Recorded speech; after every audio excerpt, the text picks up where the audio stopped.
Chapter 1. I was reborn on the day Harold proposed to me. At that moment, he stood amidst a circle of red roses and flickering candles, his gaze fixed on me.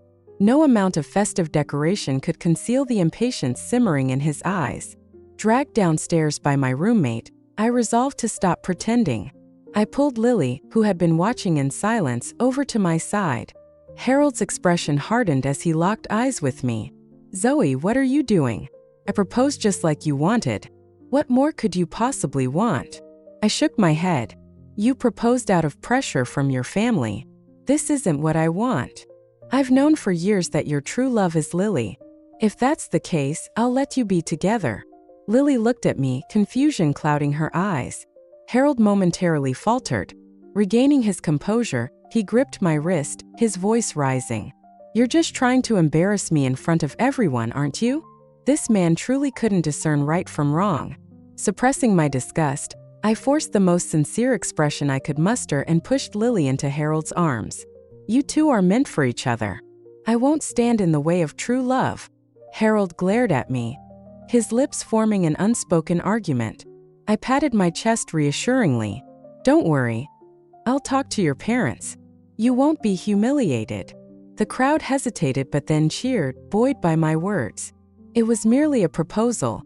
Changing the person involved didn't matter much. Yet, as the crowd dispersed, Harold's unease deepened upon noticing Lily's slightly rounded belly. He seated her on a nearby bench, turning to me with fierce intensity. "What nonsense are you talking about? How could Lily be pregnant?" Of course, I couldn't reveal that in my past life, Lily had gotten pregnant just before graduation and blamed her first miscarriage on me.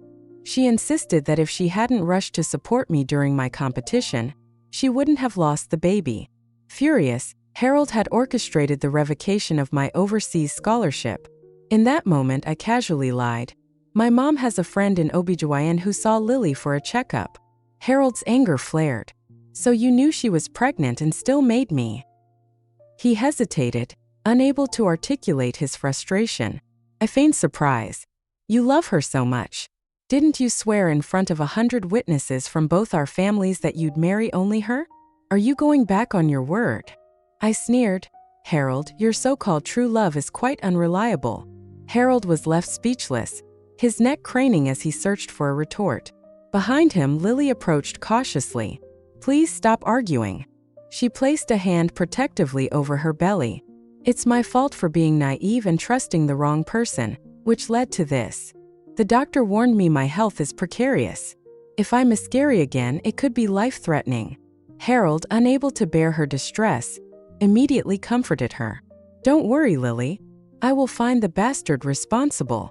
Lily's child was fathered by her mixed-race boyfriend from her study abroad days. But that man had vanished. Lily clung to Harold's sleeve. "Don't look for him. I don't want him anymore." I chuckled softly. "You can't hit him and you can't find him. What do you plan to do?" Lily remained silent, leaning against Harold. "I don't know. I've been deceived and lost everything. You two are all I have left." I stayed silent and Harold clenched his teeth. "Lily, don't worry. For the sake of our childhood friendship, I will take responsibility for the child." Perfect. This was precisely what I had been waiting for. Chapter 2. Not many people knew about Lily's pregnancy, and she took an extended leave from school. Harold rented a 3-bedroom apartment for her to recuperate. After sending Lily off, Harold turned to me, his eyes wide with disbelief. "Why did you react like that?" I gave him a professionally crafted fake smile. "Seeing you and Lily overcome all obstacles to be together fills me with happiness." Harold looked even more frustrated, clearly dissatisfied with my words. In my past life, we had been thrust together due to a family-arranged marriage. Meanwhile, Lily had married her beloved mixed-race boyfriend without hesitation. Unbeknownst to her, that man frequently brought various mistresses home, which deeply traumatized Lily, leading to multiple miscarriages. When she lost her 3rd child due to domestic violence, I had just discovered my own pregnancy. Fearing it would upset her, I kept my news to myself and only informed Harold over the phone. But when Harold's mother learned of my pregnancy, the news reached Lily. Lily interpreted this as the ultimate betrayal. That night, she sent Harold a message. "I hope in the next life, the one by my side until the end is you." Then she turned on the kitchen gas. She didn't survive. Harold went berserk at the hospital, returning home to smash everything, accusing me of being a murderer and claiming I was the reason his beloved Lily was gone. Afterward, my father's company was maliciously targeted by his family, and I suffered for years. Reflecting on that, I clenched my fists and walked upstairs without sparing Harold a glance. This time I would ensure these two became inextricably linked, never able to escape each other. Otherwise, how could I ever repay the agony I endured in my past life? With nothing planned for the weekend, my dad asked me to come home for a meal. The Harold family was hosting, intending to discuss our arranged marriage. I told my dad there was no chance for Harold and me because he had decided to take care of Lily for life. This meeting was the perfect opportunity to clarify everything. After waiting for over half an hour, Harold finally arrived at the private room. Under the disappointed gaze of his parents, he boldly declared, "I promise to take care of Lily for life, and I will not go back on my word." His father clutched his chest, shouting in frustration, unable to comprehend Harold's mindset. I smiled inwardly. If they knew Harold was about to become a father, they might be even more agitated. My dad cleared his throat. "Ethan, given the circumstances, let's call off the engagement. We should respect the wishes of the young people." As we were sorting things out, Harold received a call, checked his phone, and suddenly glared at me. "Zoe, you played dirty. You haven't changed at all. You're still so mean." He shouted and then flung his wine at my face. Caught off guard, I coughed violently. My dad was furious, seizing Harold and slapping him. "You brat, I watched you grow up, and this is how you treat my daughter." Mrs. Smith rushed over to protect her precious son. I wiped my face with a napkin, coldly staring at Harold. He was agitated and leaned down to whisper fiercely, his voice barely above a hiss. "I knew your congratulatory act for me and Lily was fake. You're a venomous person pretending to be nice while undermining Lily's pregnancy behind our backs. So that was why he was angry." I sneered. "Harold, you don't have the right to accuse me without knowing the full story." Then I slowly poured the fresh clam soup over his head, as if watering a dying plant. Drenched, Harold staggered back. "You'll pay for this." He shoved me aside, grabbed his coat, and stormed out. The wooden door slammed shut behind him, reverberating in the tense atmosphere of the room. The elders awkwardly attempted to smooth things over, while Mrs. Smith began to mock me. "You've become more temperamental, Zoe. What kind of good girl throws soup at her future husband?" I replied coolly, "You've misunderstood. We made it clear earlier that Harold and Lily are committed to each other." She crossed her arms and continued, "To be honest, Lily is wonderful. If her family's business hadn't gone bankrupt, you wouldn't have had a chance to be our daughter-in-law." My dad, infuriated, demanded to know what she meant. I held my dad's hand and retorted with a smile, "Auntie, is your family's daughter-in-law merely a possession? If I'm so unworthy, why do you call me every day to keep tabs on your son? Don't you think he's a bad seed, incapable of good behavior?" Mrs. Smith was left speechless, her eyes rolling back in anger. In my past life, she had been the one to spread rumors about my pregnancy, belittling me in front of Lily. This ultimately led to the tragic outcome. But after Lily's incident, she and Harold joined forces to accuse me of being heartless and vicious, claiming I had made my pregnancy public for attention. When I miscarried due to Harold's relentless torment, Lily berated me, her manicured nails scratching my face until it bruised. Reflecting on this, I realized that any family capable of raising someone as self-absorbed as Harold could never be a good place. Chapter 3. Harold rushed back to campus late at night to comfort Lily. Ignoring protests, he stormed into the girls' dormitory. When I ascended the stairs, he had Lily tightly in his embrace, his cold gaze sweeping over the crowd. "Anyone who dares say another word about her is opposing the Harold family. Don't blame me if I make you leave this school." He truly believed he owned the place. Holding my sketchpad, I pushed through the onlookers, shaking my head. "Everyone, it's just a lunatic throwing a tantrum. No need to gawk." Silence enveloped the crowd, and my 3 roommates gave me enthusiastic thumbs-ups. Harold's grip on Lily tightened, eliciting a soft gasp from her. "What did you say?" he asked, incredulous. On the ride back to campus, Harold had called, fuming that if he returned late and Lily lost even a hair, he would hold me responsible. I had laughed at that and he had retorted, "You think I'm joking? If anything happens to Lily, I'll do whatever it takes." Of course he would. In my previous life, he sought revenge on me for Lily's tragic death, orchestrating financial traps that ruined my family's company. When my father lay ill in the hospital, Harold made him kneel to repent for me. He had forgotten the countless meals he shared at our table, and how my father treated him like a son. As we locked eyes, the tension was palpable. Suddenly, Lily rushed forward, gripping my wrist. "Zoe, even if you're upset that Harold chose me, you shouldn't spread rumors." I pulled away, keeping my distance. "First of all, you know whether you're pregnant or not. Your tears may work on Harold, but don't think the world will accommodate you." My roommate applauded. "Well said. You're my idol." The other girls began to murmur. "Exactly, everyone just heard the news about her pregnancy, but she's the one throwing a fit." I just stepped out to grab a package and accidentally brushed against her shoulder, and she coldly accused me of being Zoe's accomplice. I couldn't even defend myself.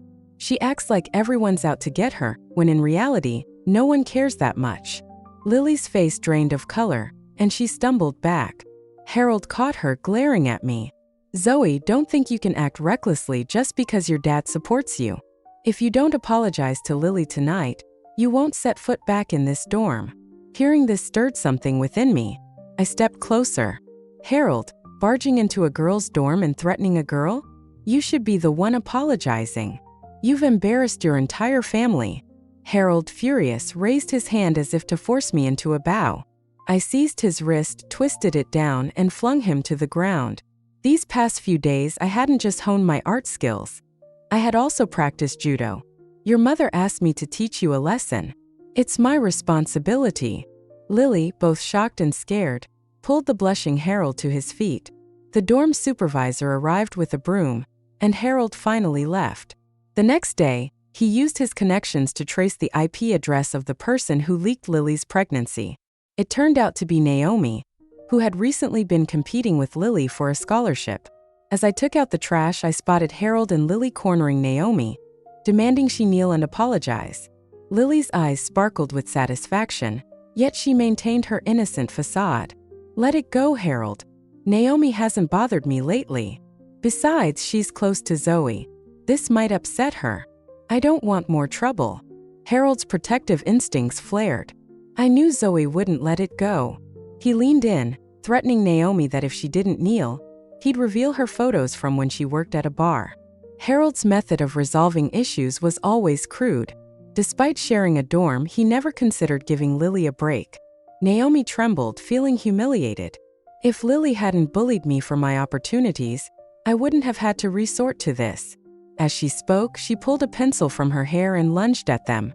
"Don't touch her," Harold shouted, panic in his voice, shielding Lily. In the scuffle, he inadvertently pushed me into Naomi's path. The sharp pencil grazed my arm, blood welling up. In Naomi's shocked gaze, I took the pencil from her hand. "Go to the advisor for punishment.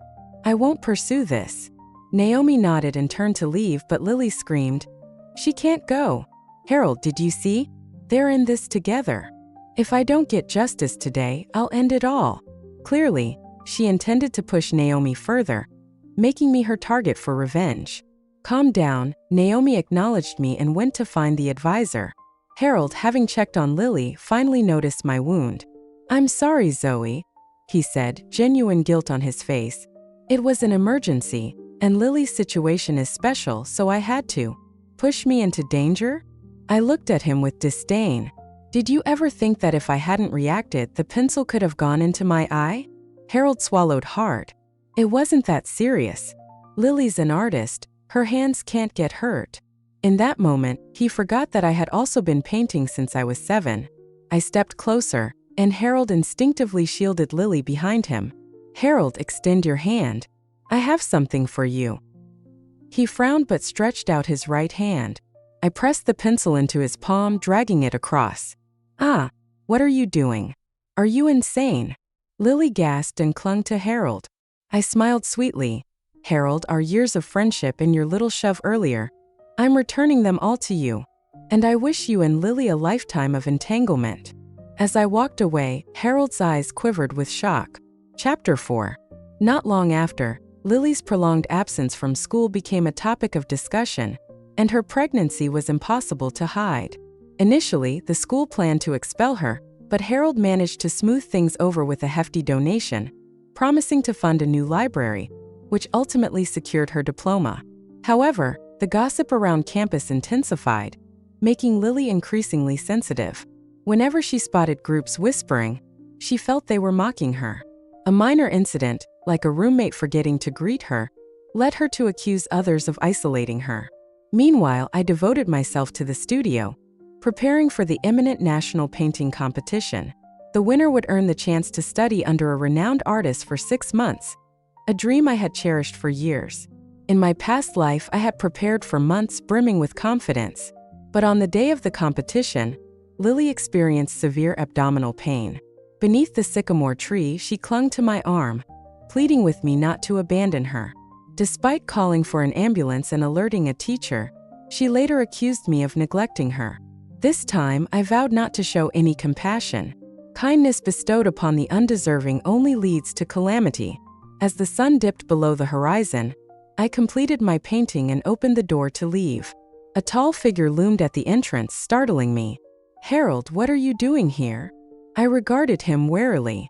"I owe you an apology for last time," he said, attempting to push his way into my studio. "There's no need." "It won't be your last apology," I retorted coldly. Harold paused, his expression hurt. "Even without the engagement, you don't have to talk to me like this. And you have no right to act blameless. Knowing Lily is pregnant, you should be supporting her instead of leaving her alone. Zoe, when did you become so self-serving?" He shot back, frustration lacing his tone. I glared at him. "Stay out of this. If I stay with her, how can you showcase your supposed deep love for her?" I didn't have time for his manipulative rhetoric. "Get lost. Don't interfere with my chances of winning." Harold seized my wrist, desperation in his eyes. "Even if you win, how much will you gain? I'll offer you $5,000 to care for Lily full-time. You think this competition is mere hype? I can participate whenever." I smiled, shaking off his grip. "Harold, it's time to clear your head." On Monday, I arrived early at the competition venue, drawing number 9. The hall buzzed with excitement when a commotion erupted at the entrance. A contestant shouted, "Who brings bodyguards to a painting competition?" Out of the corner of my eye, I saw Lily, dressed in a stunning gown, surrounded by a group of black-suited bodyguards. Harold carefully escorted her, draping a cashmere shawl over her shoulders. It resembled the arrival of a celebrity. Suddenly, I recalled that Lily had also registered for this competition. Yet, seeing her lounging at home, posting numerous maternity photos, I assumed she had forgotten about it. I stepped into the restroom only to find the door locked. Initially, I thought it was a prank, but as I climbed out, I caught a glimpse of a bodyguard sprinting away. Thankfully, I wasn't delayed long. When I reached the stage, Lily had already taken the microphone, sharing her creative journey. Behind her, the painting on display was my recent work, titled Dawn. This piece reflects my cherished moments with my beloved Mr. Harold. Our love shines like this eternal sunlight. I interrupted her presentation, cutting the power to her display. "Claiming others' work as your own? Your imagination knows no bounds." Lily froze, her gaze filled with disbelief. She clearly hadn't expected me to appear. "Zoe!" Harold rushed forward, trying to pull me away. "We can discuss this later. Don't make a scene here." I restrained him, pinning him to the ground. "You scumbag! My painting has been stolen, and you dare lecture me." Now, I finally understood why Harold had come to my studio. His shifty demeanor had betrayed his true intentions. "You weren't there to apologize. You were there to steal my work." Lily interjected. "Zoe, stop fabricating stories. People will think you're insane." Harold motioned for the bodyguards to remove me from the scene. Chapter 5. In the ensuing chaos, Professor Harper, a respected figure in the art world, took the stage and silenced the uproar. He turned to Lily, asking if Dawn was indeed her creation. Eagerly, Lily affirmed, only to be met with a knowing smile and a shake of the head from Professor Harper. Young lady, while skills can be refined, a tarnished character is irreparable. Lily's face drained of color. What do you mean? When she looked up, my entire portfolio was being displayed on the big screen. It was straightforward. Since deciding to study under Professor Harper, I had been sending him a new painting each month. Dawn was completed a week prior and submitted to the competition committee. Lily stood before a sea of disapproving faces. Her cheeks flushed with embarrassment as she clutched her belly and collapsed into Harold's arms. Harold, Zoe has always regarded me as a rival. She never trusted us. Harold's anger turned toward me. You did this intentionally, pretending to be diligent, setting us up for failure. I sneered. You're the thieves and somehow you're the ones who feel wronged. Your shamelessness is astounding. Harold, with a sense of false righteousness, ordered the bodyguards to clear the stage. Lily is pregnant and can't handle this stress. I just wanted to cheer her up. Besides, it's just a painting. There's no need for this fuss. Just let it go. The true thief spoke as if he were a martyr. Spare me your twisted logic. I couldn't contain my rage any longer. Harold, to elevate Lily in the eyes of a master, you're willing to ruin my opportunity? Who gave you that authority? And locking me in the restroom, was that your idea too? Harold fell silent, his gaze conflicted. At my insistence, the competition organizers called the police. However, after a fine was paid, both Harold and Lily were released. Yet, the video of Lily's humiliation at the competition circulated widely, damaging her reputation. Alongside other artists, I condemned such disgraceful plagiarism. In just days, Lily faced severe backlash and had to disable her comments section. Late at night, Harold called, still blaming me for being confrontational. You know she's pregnant. Can't you cut her some slack? Being pregnant doesn't excuse her actions. Chapter 6. As graduation approached, I moved out of the dorm, fully immersed in learning from Professor Harper. I also traveled to various cities in the South, visiting renowned painters. Upon returning, the class president suggested a pre-graduation gathering. She hesitated. By the way, Lily will be there. I wasn't surprised. After all, we were in the same major. However, it was around this time in the previous life that Lily had her first miscarriage. The gathering spot was on the second floor of a cozy bar, with an open terrace. The evening breeze was refreshing. During the meal, Harold attentively cared for Lily's swollen belly. Lily put down her glass and approached me. Zoe, accompany me to the restroom. Alarm bells rang in my head and I took a step back. With so many girls around, why me? Zoe, Harold's tone was stern. Our issues shouldn't involve Lily. Accompanying her won't kill you. Actually, it might. Remembering how Harold had threatened my father's life, forcing me to do hard labor for hours daily and watch over Lily's grave, I felt a surge of hatred.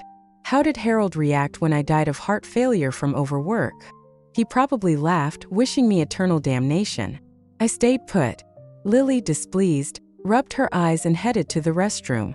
During this pause, Naomi, who I'd not seen in a while, stood up to toast Harold. Mr. Harold, I was wrong, terribly wrong. But please don't harass my parents anymore. They're farmers and my mom's mentally ill. She can't handle the stress. Naomi looked worn out, her voice trembling on the verge of collapse. Harold leisurely sipped his wine. Oh, what does that have to do with me? You upset Lily. This is the price. Naomi gritted her teeth. I've been writing apology letters to her for a month. What more do you want? You even sent thugs to harass us. Harold seemed surprised. I only had them cause some trouble at the orchard. This was already a severe crime. I looked at Harold in disbelief. Naomi was a poor student. Her family's orchard was their livelihood. Harold's actions could ruin their income. Yet he thought the punishment was light. A gust of wind shook the terrace. Naomi, unsteady, fell forward, and Harold instinctively caught her. Returning from the restroom, Lily saw this and flared with anger. She rushed to pull Naomi's hair. How dare you seduce him? I must have been too lenient. None of the classmates dared to intervene. Lily's outbursts were notorious. If she was upset, Harold would make others pay. Calm down, Lily. It's a misunderstanding. In the chaos, the silver railing shook violently. With a loud crash, Lily and Harold fell from the second floor. The class president, frantic, yelled, "Call 911, call 911." I glanced down, seeing a pool of blood beneath Lily, illuminated by the orange streetlights, like a blooming blood-red flower. Lily had lost her child. The class president said that upon waking, Lily screamed and choked Harold. "If it weren't for you and that tramp, my child wouldn't be gone. You promised to take care of me for life. Was it all a lie? You're just like the man who abandoned me." Harold stayed by her side, not resisting. In the previous life, Harold told me he spoiled Lily because she saved his life. In elementary school, he sneaked out to find a puppy and nearly froze to death. Lily carried him home, saving him. He vowed to take care of her forever. But he didn't know it was me who carried him home through the snow. After the fall, Harold's right hand was fractured, and he visited Lily daily. At first, he felt guilty, thinking the accident was partly his fault. Moreover, he believed Lily's extreme behavior was due to her troubled past and betrayals. He posted on social media, "I will use all my love and care to bring you out of the darkness, just like you carried me home." But Harold didn't know his family was also about to face troubles. During a meal, my dad casually mentioned, "The Harold family is in trouble, losing key personnel and struggling to keep their product line. They're seeking loans everywhere." I knew because I had a hand in it. Chapter 7. One day, my cousin's family was out, so I took my nephew to the hospital for a dental checkup. Coincidentally, I ran into Lily by the fountain. She looked pale and dazed in her wheelchair. Harold handed her a thermos, but she slapped it away, spilling hot water on his face. He yelled, "What do you want from me? You yelled at me.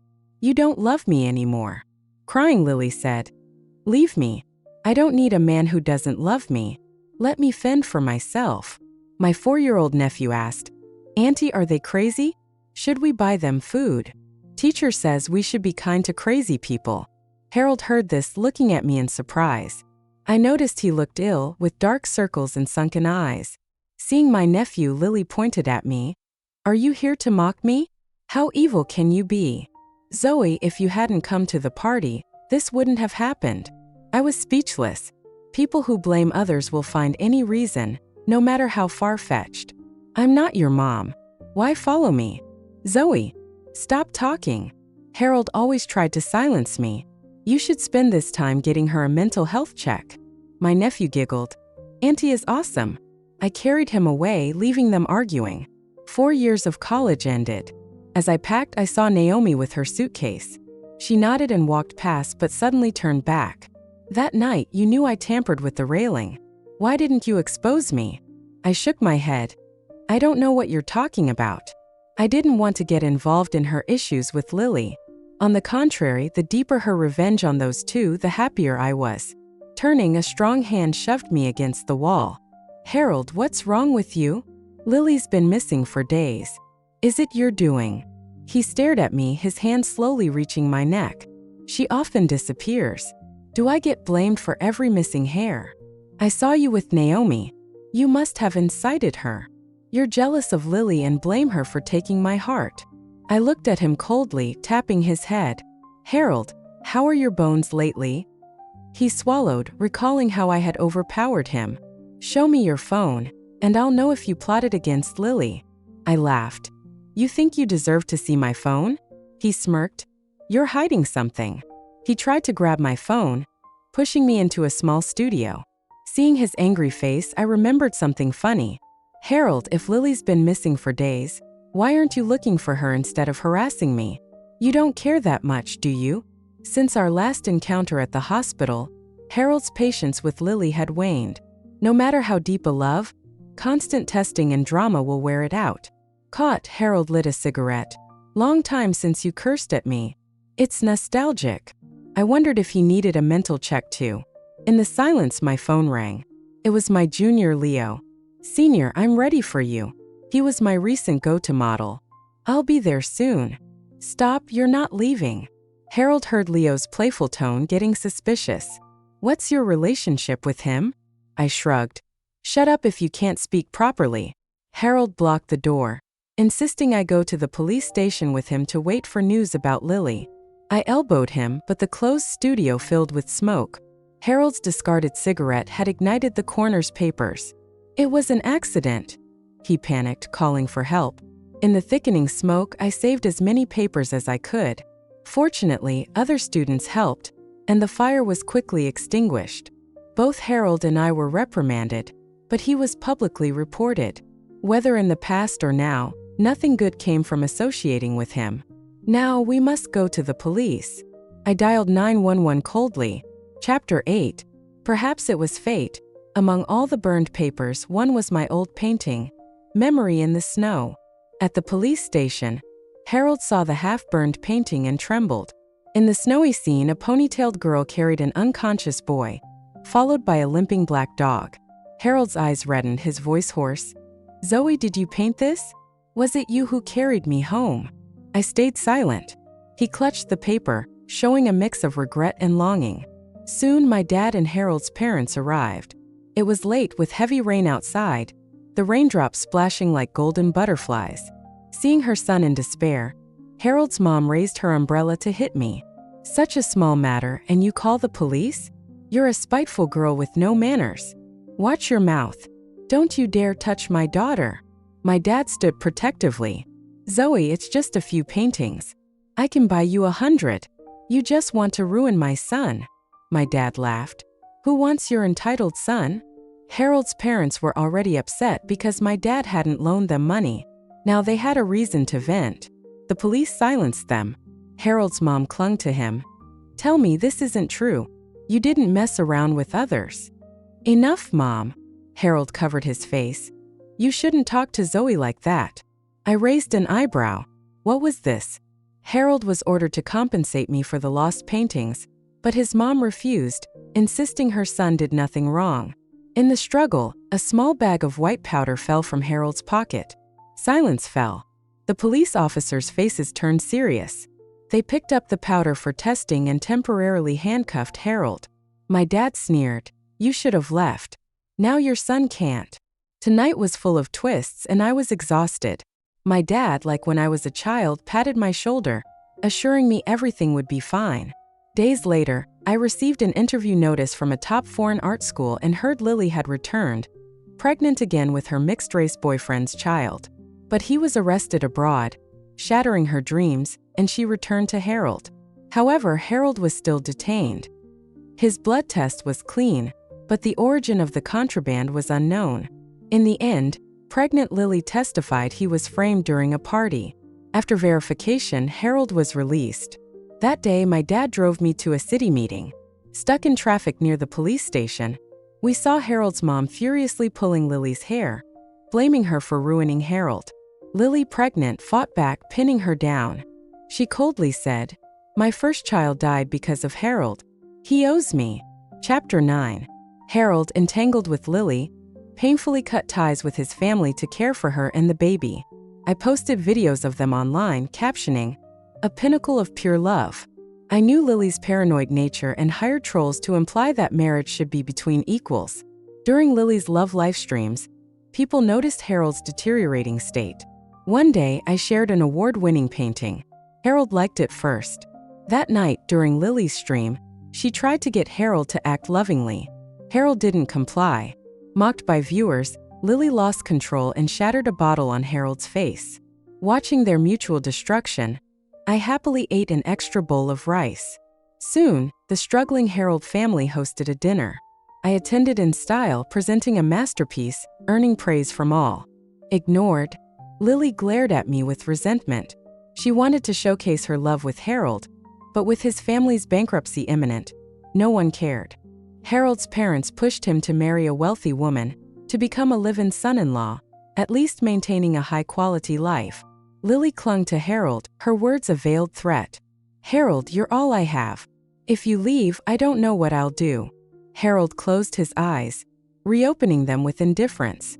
"I'll stay with you until the end." Lily smiled cunningly. "If you break your promise, may your family suffer." Harold's mom collapsed, trembling. I live-streamed the touching scene. With public pressure, Harold had no choice but to stick with Lily. He reluctantly job hunted, but with his record, no company would hire him. Harold and Lily got married. Months later, she gave birth to a son, making Harold a new father. But his meager income couldn't support them. Harold's mom visited, pleading for me to win back her son. That leech Lily draining my son. She doesn't belong in our family. She had tears in her eyes. She spends thousands on clothes monthly, while my son works night shifts to support her. I smiled. Auntie, your son chose this. Blame no one. Before leaving, I held my first art exhibition. As I chatted with art enthusiasts, Harold approached, forcing a smile. In a few months, he seemed to have aged 10 years. Unshaven with a bruised face, he tried to smile warmly.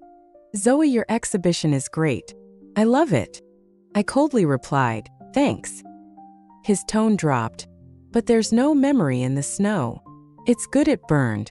It's my most regretted painting. I should thank you. Harold looked shocked, staring at me. After a long pause, he hoarsely asked if I was leaving the country. None of your business. Zoe, when Lily gave birth, I had a nightmare of us being married. I treated you terribly, blaming you for Lily's suffering. I clenched my teeth at his tears. Done performing? Get out and don't disturb my guests. Zoe, that dream isn't real, right? I didn't ruin your family, didn't threaten your father, didn't make you guard a grave. How did it come to this? Harold laughed and cried, shaking his head. We grew up together. We should have had a happy ending. I realize now I don't love Lily. I just enjoyed her dependence and couldn't let go of the time and effort I put in. Zoe, I care about you. I shouted. Security, call 911 for this man. As he was dragged out, Harold struggled, asking me not to forget him. I almost lost my composure in disgust. Months abroad, my father mentioned Lily was gone, and Harold was depressed. Postpartum, Lily remained sensitive, venting her frustrations on Harold. She both loved and hated her child, drowning in alcohol and nicotine. At a bar, she was spotted by Naomi, now a famous actress. Naomi humiliated Lily, making her kneel and sing. Lily, snapping, nearly strangled Naomi. The online backlash was severe. Lily and Harold fought incessantly. Harold, in a fit, yelled, If I knew you were pretending, I wouldn't have chosen you over Zoe. That night, Lily turned on the gas. Only Harold was saved, but his organs were damaged. With previous hard labor, his body was wrecked, leaving him bedridden, living on welfare. Hearing this, I only said, Got it. Everyone makes their choices and faces their fate. Some exhaust themselves proving their love. I wouldn't let love torment me. I cherished this second chance, painting my path to a bright future.